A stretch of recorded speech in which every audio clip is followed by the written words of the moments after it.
trên là chết mà cho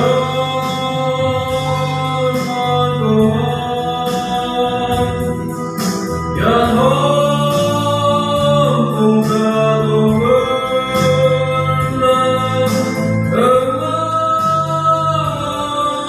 ngoài quê mang đậm mang thấy ngàn nghề ở mang kề mang cụ thể là Giêsu.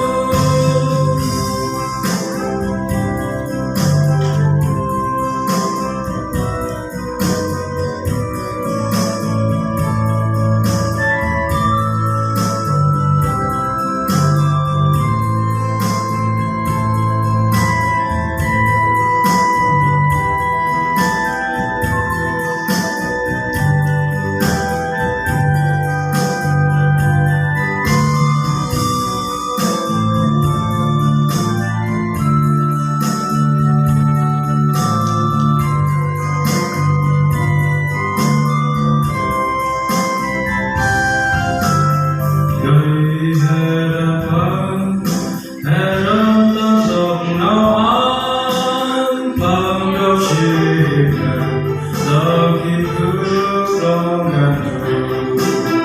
Đêm anh đêm ra, đời xuôi cũng sẽ từ dối, còn đời cũng chết và ngàn ước bí lờ.